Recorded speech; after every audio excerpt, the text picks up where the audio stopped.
일본이 한국을 이긴다고요? 말도 안 되는 소리죠. 어이가 없네요. 스피드 스케이팅 강국인 캐나다 스케이팅 코치는 일본의 국가대표 코치로 발탁되어서 감격을 했어요. 하지만 일본에서 다 필요 없다고 하면서 모든 것을 다 내려놓고 한국으로 떠나왔다고 하는데요. 갑자기 심경의 변화가 생긴 이유는 무엇일까요? 어떤 사연인지 들어보겠습니다. 저는 캐나다에서 스피드 스케이팅 국가대표 코치를 맡았던 올리비아예요. 캐나다는 스케이팅 강국으로 많은 나라에서 전지 훈련을 많이 오는 곳이기도 하지요. 2023년에도 한국을 비롯한 각 국가에서 캐나다의 캘거리로 전지훈련을 왔어요. 해발 1000m 이상 고지대에 위치한 캘거리는 심폐지구력이 요구되는 종목의 선수들이 즐겨 찾는 훈련지로 경기 시즌을 앞두고 선수들의 체력 강화에 큰 도움이 된다고 해요. 캐나다는 매년 겨울이면 눈 덮인 도시 스카이라인을 배경으로 도시 공원, 연못, 운하가 경치 좋은 스케이트 코스와 스케이트장으로 변신하곤 해요. 이러한 공공 스케이트장 중 다수는 대중교통으로 접근이 가능하므로 번거롭게 주차할 필요 없이 쉽게 스케이트를 탈 수 있는 것이 장점이기도 해요. 캐나다에서는 어릴 적부터 수영과 스케이트는 기본적으로 배워서 저도 스케이트를 어릴 때부터 배우기 시작했어요. 스케이트를 좋아해서 겨울이면 하루 종일 밖에 나가서 스케이트를 타는 게 일상이었어요. 부모님은 그런 저를 말리지 않으셨고 좋아하는 것을 마음껏 할 수 있도록 도와주셨어요. 그렇게 스케이트와의 인연으로 운명처럼 국가대표 선수가 되었어요. 국가대표가 되고 나서는 더욱 열심히 노력하고 날개를 단 듯 꿈을 펼쳤어요. 각종 세계대회를 휩쓸면서 많은 메달을 땄어요. 저는 국가대표로 스피드 스케이팅의 강국인 캐나다의 명예를 지키는 것이 참 뿌듯하고 좋았어요. 그래서 더욱 연습에 매진했는지도 모르겠어요. 하지만 계속 좋은 일만 있지는 않았어요. 훈련을 하다가 속도를 높여 코너를 돌던 중 앞 선수가 넘어져서 그걸 피하려다가 중심을 잃고 펜스에 부딪히는 사고가 발생했어요. 그러면서 엉덩방아를 찍고 꼬리뼈가 골절되었지요. 하늘이 무너지는 것 같았어요. 승승장구하던 국가대표 선수가 하루아침에 부상으로 더 이상 경기를 뛸 수 없었으니까요. 병원에 입원해 있는 동안 동료 선수들과 감독님이 찾아와서 위로해 주었지만 그때는 아무런 도움이 되지 않았어요. 스케이트밖에 모르던 내가 앞으로 어떻게 살아가야 할지 막막했어요. 퇴원하고 꾸준한 재활치료를 통해서 일상생활하는 데는 무리가 없게 회복되었어요. 하지만 저는 스케이트를 타는 빙판이 너무 그리웠어요. 그래서 동료들이 연습하는 스케이트장을 찾아가서 뒤에서 몰래 보면서 눈물을 훔쳤어요. 가끔 그렇게 스케이트장에 가서 동료들의 연습을 구경하고 있는데 뒤에서 감독님이 저를 불렀어요. 저는 깜짝 놀라서 눈물을 얼른 닦고 감독님을 만났어요. 감독님은 얼마 전부터 제가 오는 것을 알고 있었다면서 또 오면 해줄 얘기가 있어서 불렀다고 했어요. 제가 워낙 스케이트 좋아하는 걸 알고 계셔서 선수가 안 되면 아이들을 가르치는 일을 해보는 건 어떤지 물으셨어요. 제가요? 저는 생각지도 못한 제안이라서 조금 놀랐어요. 감독님은 제 실력이 뛰어나고 노력파라서 가르치는 일도 잘 맞을 거라고 격려도 해주셨어요. 저는 고민 끝에 감독님의 제안을 받아들이기로 했어요. 이제는 국가대표 선수가 아니라 아이들을 국가대표로 만드는 코치의 길을 걷기로 했지요. 평소에 아이들을 좋아해서 가르치는 일도 즐거웠어요. 학생들이 하나씩 성장하는 모습을 보니 뿌듯하기도 했고요. 아이들이 대회에 나가서 메달을 따오면 제 일보다 더 기뻤어요. 그러던 중에 다른 나라에서 코치로 와달라고 스카웃을 받게 되었어요. 그 나라는 일본이었어요. 일본은 당시 스피드 스케이팅 여자 선수로는 고다이라 나오라는 선수가 가장 유명했어요. 얼마 전까지 한국의 이상화 선수에게 매번 메달을 놓쳐서 안타까웠는데 2022 베이징 올림픽에서 고다이라 선수가 1위를 해서 체면은 살렸거든요. 2022 베이징 동계올림픽에서 스피드 스케이팅 여자 팀 추월 결승에서 결승선의 4분의 1을 남겨두고 넘어지면서 안타깝게 금메달을 놓치기도 했지요. 안타깝게 캐나다에 메달을 빼앗겨서 아쉬워하던 기억이 있었어요. 그렇게 캐나다에 패배하고 캐나다 국가대표 출신인 저에게 코치로 와달라고 하는데 좀 이상했어요. 하지만 일본은 얼마가 되어도 좋으니 자기네 나라에 와서 아이들을 가르쳐 달라고 했어요. 일본에서는 그때의 서륙을 다음 경기에서 회복하고 싶은 마음이었던 것 같았어요. 저는 일본의 간절함에 코치로 가기로 마음먹었죠. 그렇게 마음을 다 잡고 일본 공항에 도착했어요. 입국하려고 하는데 공항 직원들이 저를 갑자기 붙잡는 거예요. 당황스럽고 무슨 일인지 모르겠어서 이유를 물었지요. 제가 하고 있던 금목걸이 때문이었어요. 제가 일본으로 가기로 확정되었다고 하니 어머니께서 아시아 쪽 나라는 금을 좋아한다고 선물로 금목걸이를 주셔서 차고 왔어요. 목에 차고 있던 거라 크게 신경을 안 쓰고 입국했어요. 요즘 밀수 때문에 일본이 예민하다고 하면서 왜 금목걸이를 신고하지 않고 입국했냐고 하면서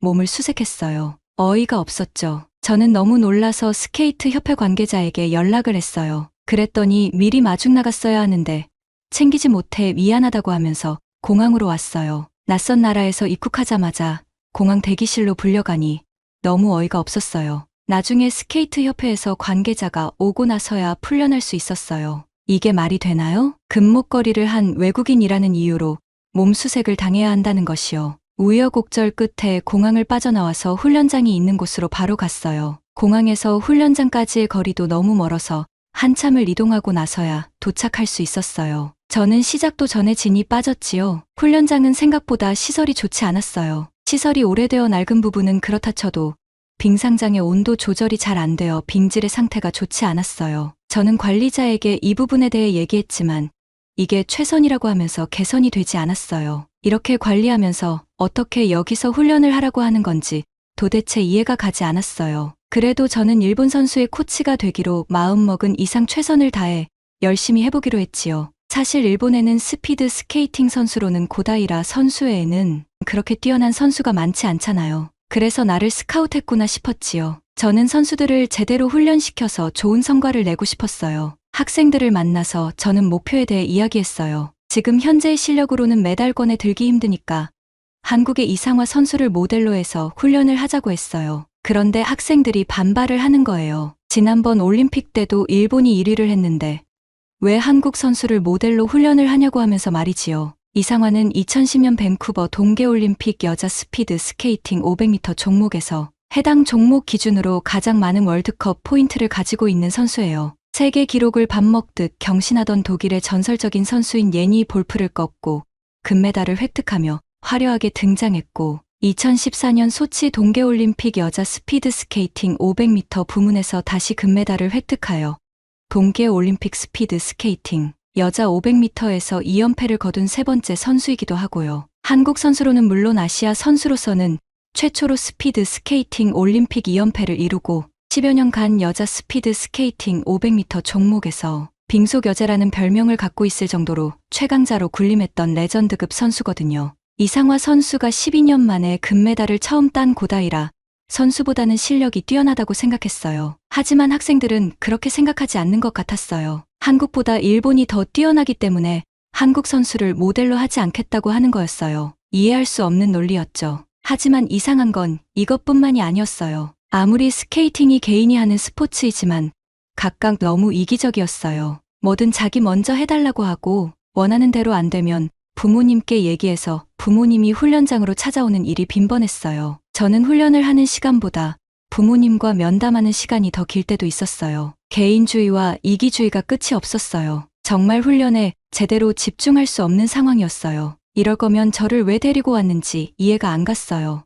그래서 일본 코치들이 여러 번 바뀔 수밖에 없었구나 싶었지요. 저도 오래 머물지 못할 것 같다는 생각이 들었어요. 그러던 중 사건이 생겼어요. 훈련하다가 학생들끼리 부딪혀서 넘어지는 일이 생겼어요. 제가 이건 연습이기 때문에 다치지 않게 서로 조심하자고 얘기했는데 한 학생이 1등을 하겠다고 무리해서 추월을 시도하다가 넘어진 거예요. 넘어지면서 손가락을 살짝 베었어요. 저는 골절이 아니라 다행이다라고 생각하고 있었는데 그 학생의 부모님은 그게 아니었어요. 오자마자 아이를 응급실로 데려가서 치료를 하고 저를 관리소홀로 고소를 하겠다고 하는 거였어요. 사실 스케이트를 타면서 손가락을 살짝 베인 거는 큰일도 아니고 응급실에 갈 정도로 위급 상황도 아니었거든요. 학생이 이기겠다고 무리하고 잘못해서 넘어진 건데 억울했지요. 저는 하는 수 없이 죄송하다고 사죄하고 돌아서는데 정말 비참한 생각까지 들었어요. 왜 이렇게 어이없는 일을 당하고 있는지 모르겠다고 생각했어요. 저는 마음을 고쳐먹기로 했지요.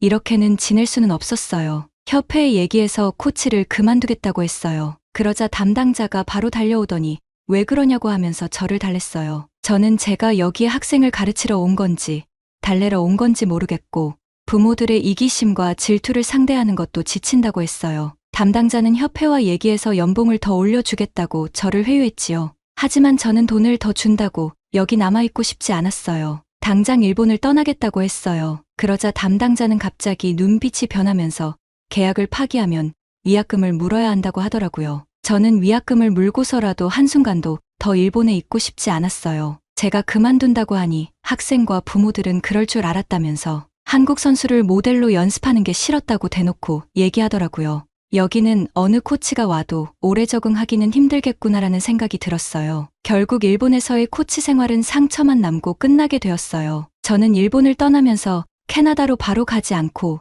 여행을 가기로 했어요. 몸도 마음도 지친 저를 위한 힐링 여행을 계획했어요. 여행지를 고민하던 중에 이상화 선수의 나라인 한국에 가보기로 결심했어요. 저는 한국은 한 번도 안 가봤거든요. 일본 학생들이 매일 한국이 별로라고 욕만 해서 정말 그런가 싶은 마음에 확인하러 가보고 싶은 마음도 들었어요. 일본처럼 이기적인 사람들이 많으면 어쩌지 하는 생각이 들었지만 일단 부딪혀보기로 했어요. 저는 지체 없이 한국행 비행기 티켓을 예매했어요. 한국으로 갈 때는 한국항공사 비행기를 타게 되었어요. 긴장과 설렘의 마음으로 비행기에 올랐어요. 한국까지는 1시간 정도 거리라서 음악을 들으면서 가려고 했는데 이어폰을 가져오는 걸 깜빡한 거예요. 저는 혹시나 하면서 승무원에게 물어보니 상냥하고 친절하게 웃으면서 이어폰을 가져다 주었어요. 원래 승무원들은 다 친절하니까 그렇구나 했는데 오갈 때마다 더 필요한 건 없는지 불편하지 않은지를 챙겨주어서 너무 감동이었어요. 거기에 예쁜 얼굴에 미소까지 잃지 않는 모습을 보고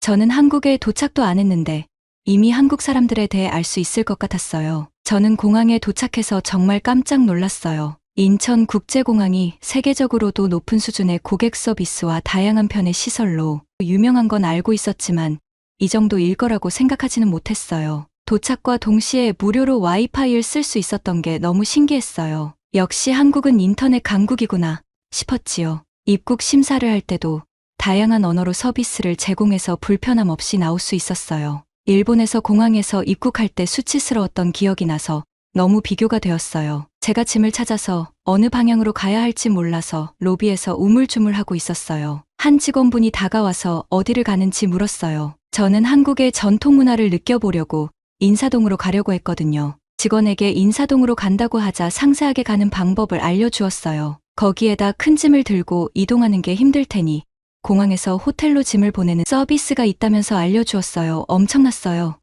어떻게 이렇게 좋은 서비스가 있지요? 만약에 그분이 안 알려주셨으면 저녁에 호텔에 들어갈 때까지 힘들게 이 무거운 짐을 들고 다녔을 거예요. 너무 감사했어요. 고맙다고 연신 인사를 하고 짐을 호텔로 붙였어요. 비행기에서도 느꼈지만 한국 사람들은 너무 친절했어요. 공항에서 지하철을 타고 한 번에 이동할 수 있다는 것이 너무 좋았어요. 이렇게 외곽에 있는 공항에서 보통 도심까지 가려면 차량이 아니면 힘들거든요. 그런데 한국은 교통시설이 잘 되어 있어서 외국인들이 여행하기 참 좋겠구나 생각했어요. 지하철을 타려고 공항 지하철역으로 이동해서 저는 또 한 번 깜짝 놀랐어요. 지하철역이 너무 깨끗했어요. 바닥에 쓰레기 하나 없는 것이 신기했어요. 기분 좋게 지하철을 기다렸어요. 한국의 지하철은 자주 있고 정시에 도착하는 것도 너무 좋았어요. 그렇게 되면 제가 목적지까지 몇 시에 도착하는지 알 수 있잖아요. 캐나다에서는 얼마 전에 최대 도시 토론토의 광역 전철망이 갑작스러운 전산 장애로